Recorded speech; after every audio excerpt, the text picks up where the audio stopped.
We just wanted to honor you for your heart of giving and just your service to others. And so it's called Women on a Mission. This is our second annual event, and we are. It's all we We know that. We understand that, but God's used you in a special way in touching many people's lives. And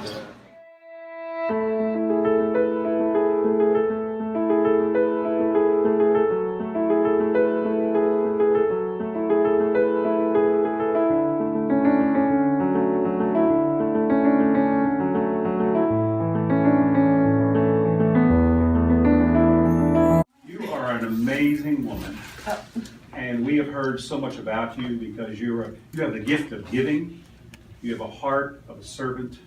And Union Mission has been nominated you as a woman on a mission. Oh my gosh. And you're going to be receiving an award as a woman on a mission.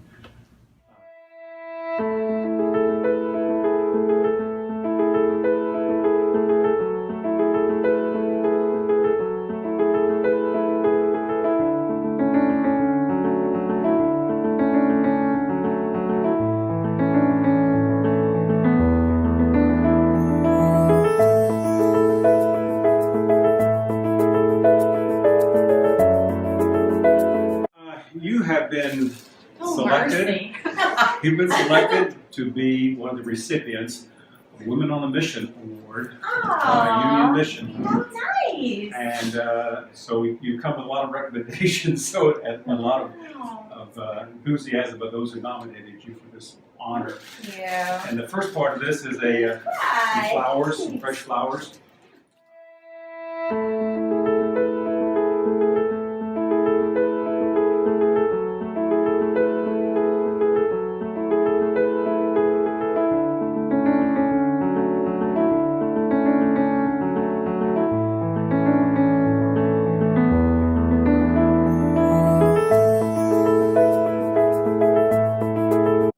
We have heard some incredible things about an amazing lady. And with that in mind, you have been nominated to receive one of 6 candidates, the 2017 Woman on a Mission Award by Union Mission.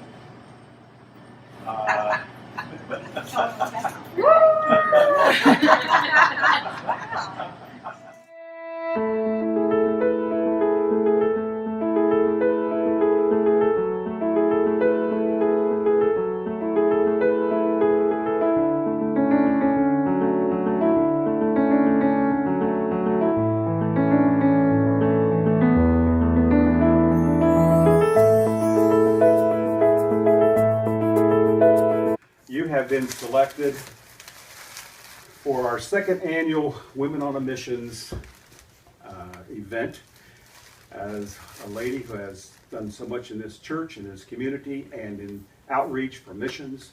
Oh my goodness. You come with high recommendation of people that wanted to nominate you. Or has been said in the New Testament, you are highly favored. That's right. God of men. Oh, that was sweet. Oh, well, thank you so much.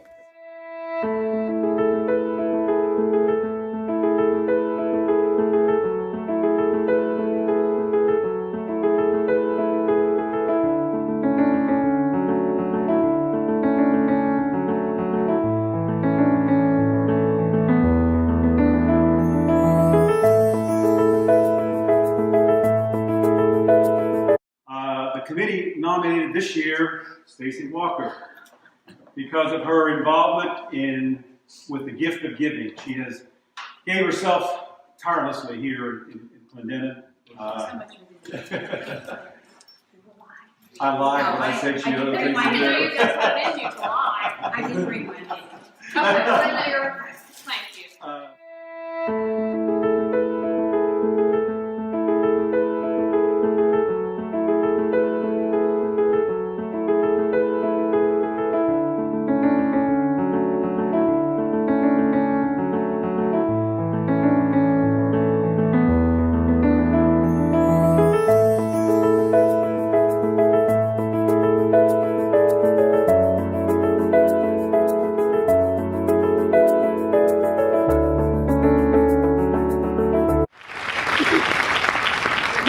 know Kay and her gift of giving.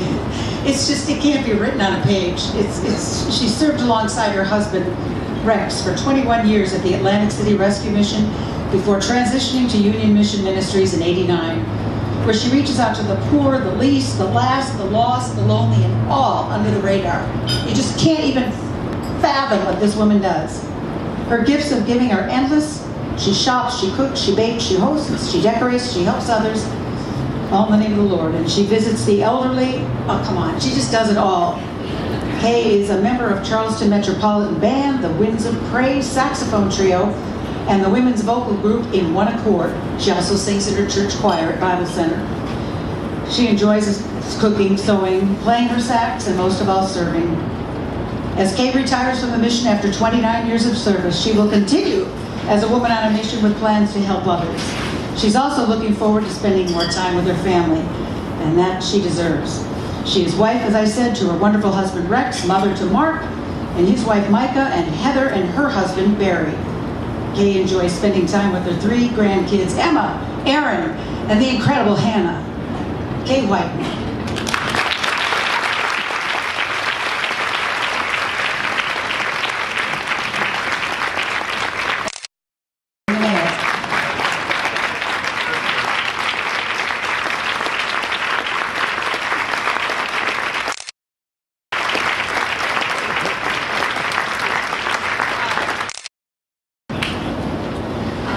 I don't know.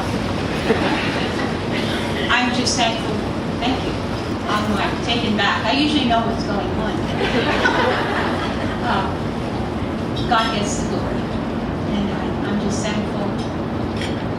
I'm thankful for my godly husband. I'm thankful for God's calling in my life. I'm thankful for, just thankful to be used in any way.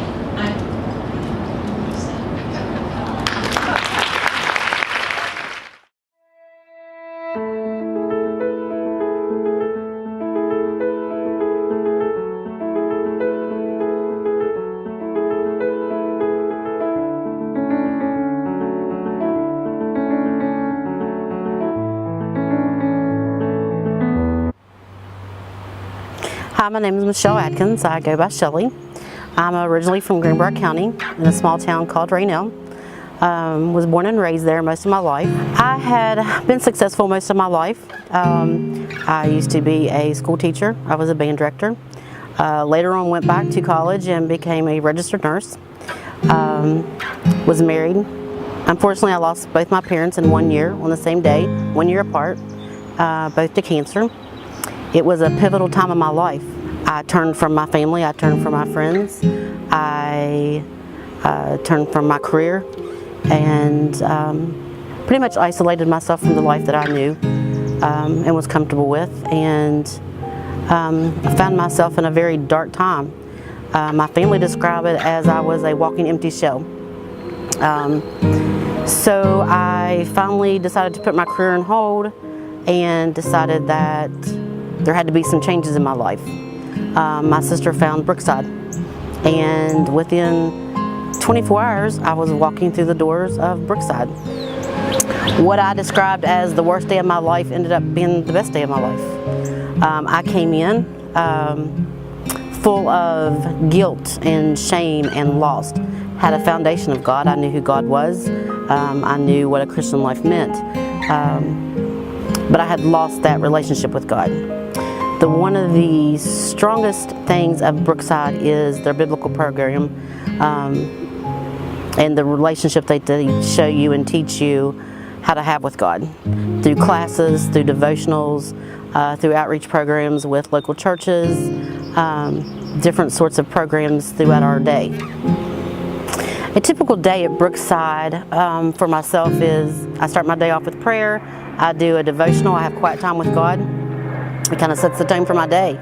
So I'm very structured in that, very dedicated to that quiet time, that alone time with God. After that, I get ready for the day. I go do my morning chore. And then we have our morning devotionals with all the ladies. And our classes start at 9. At 11 o'clock, we go down to the mission for lunch. And we interact with other people at the mission and build relationships there. And we come back and Then in our afternoons are filled with either with class. We started a choir at Brookside, so we have some choir practice. Then we do what we call CSA time, which is sort of our give back time. You know, whether it's be serving at the mission, doing something, a project there, or something, you know, in the community, or as simple as just cleaning the house. And then in the evening, local churches, local organizations come up and have evening devotionals with us certain nights of the week. And then at 8 o'clock, we usually have our quiet time. You know, we have assignments, Bible studies, things that we work on. And then usually lights out between 10 and 11, and we get up and do the same routine. And it sort of leads to structure in your life that carries over when you leave Brookside. You have that structure, you have that organization on how to organize your day. I feel one of the things that Brookside has done to empower me as a woman in today's society is it's given my self-confidence back. It's given me my self-worth. I learned how to forgive myself. I learned how to forgive others. I learned how to put God first in my life and others second.